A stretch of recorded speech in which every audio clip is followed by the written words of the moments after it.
वच्चे एक मिनट दोबारा एक मिनट ऊपर रखिए रख लो वांधो तो क्या मुको એટલે ઉપર હારી આરતી બારતી વ્યવસ્થિત મૂકી દો બોલો સિયાવર રામચંદ્ર ભગવાન કી જય એક જ મેળો આપણે હવે તમે બધા છે ને બહાર જતા રહો પગે લાગી પેલા વિનુભાઈ છે ને આપણે ગ્રુપ કરાવડો બે ત્રણ જણા બોલાવતો કસી જાઓ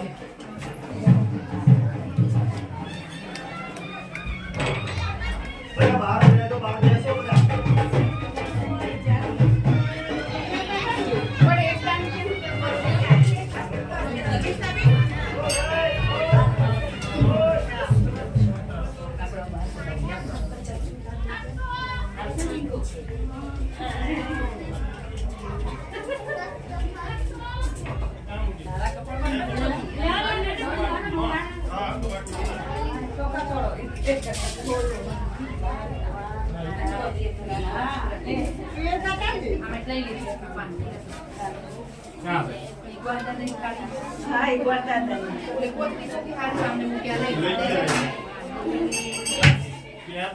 બધું કરતા હોય બધું રવા જન્મ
પણ કેવું જોઈએ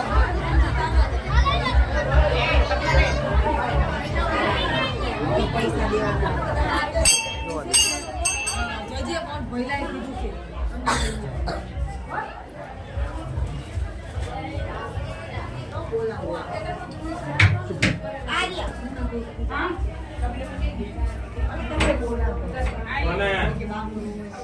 એ તો બધું આપણા બાકી સમાચાર આવે છે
2 મિનિટ શાંતિ રાખજો.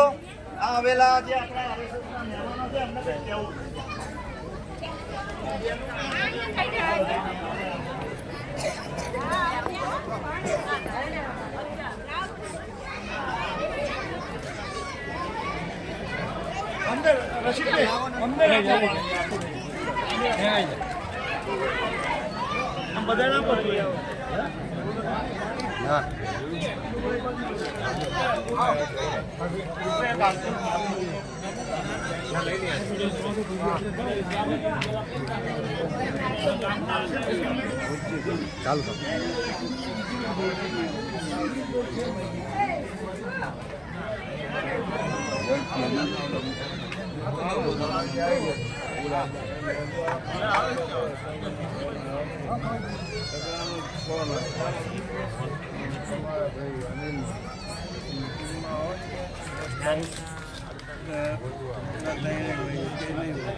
ભાઈ હવે સાંભળજો જરા 2 મિનિટ ધ્યાન આપીને ભાઈઓ બહેનો બધાય વાતો તો જય શ્રી રામ. જય શ્રી રામ.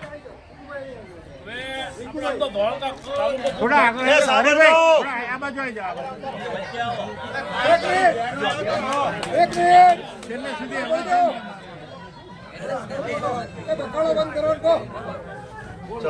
જય શ્રી રામ.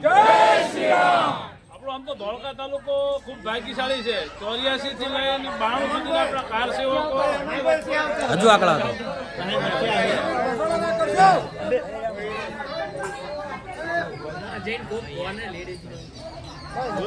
ઓ બહેનો જરા શાંતિ જાળવો. પગે લાગુ છું તમને બધાને. થોડીક વાર માટે શાંતિ જાળવો. આ ભાઈ બોલે છે સાંભળો. આપણા જે 92 માં બાબરી ઢાંચો તૂટ્યો ત્યારના આપણા જે કાર સેવકો છે એનું કોટગામ સ્વાગત કરે છે. તો જે કાર સેવકો છે એમનું આપણા યશવંતભાઈ મિસ્ત્રી મૂળ ધોળકાના છે અને 92 માં જયારે બાબરી તૂટ્યો ત્યારે એના એ સાક્ષી હતા. એટલે કોટગામ વતી શું દાદા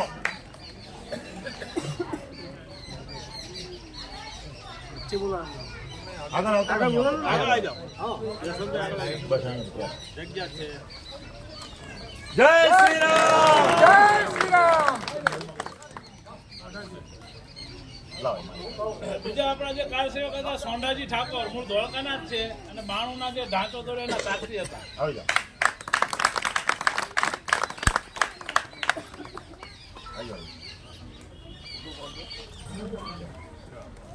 જય શ્રી રામ.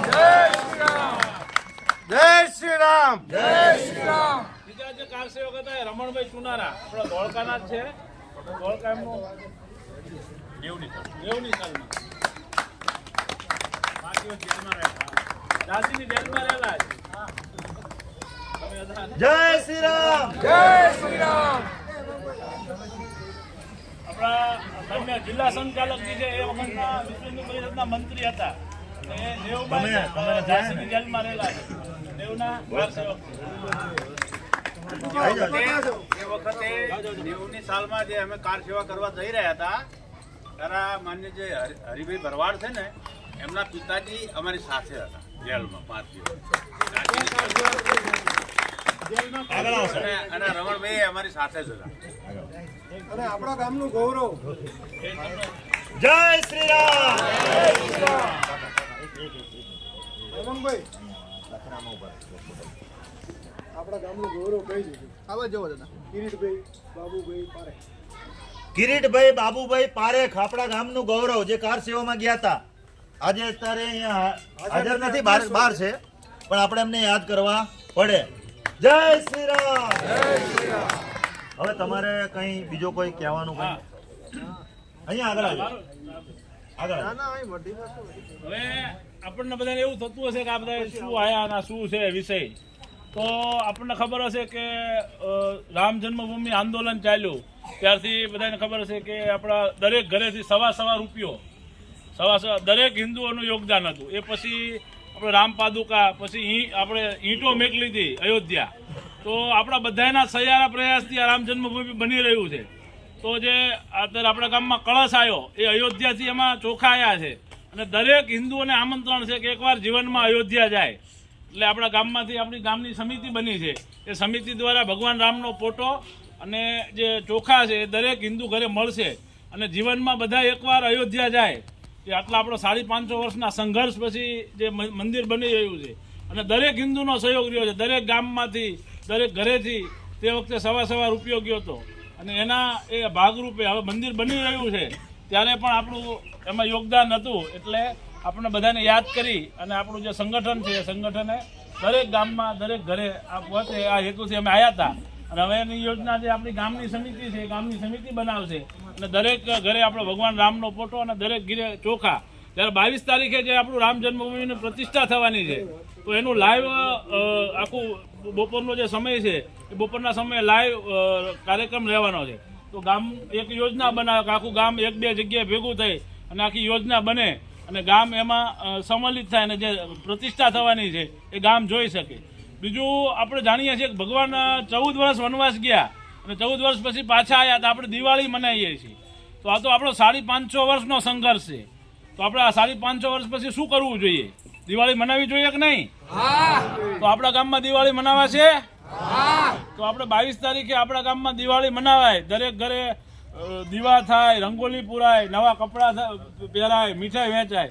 તો આપણે 22 તારીખે આખું ભારત ફરીથી દિવાળી બીજી દિવાળી ઉજવીએ એવી અને આપણા કોઠ ગામમાં ઉજવાય એવી બધાને શુભેચ્છા. જય શ્રી રામ.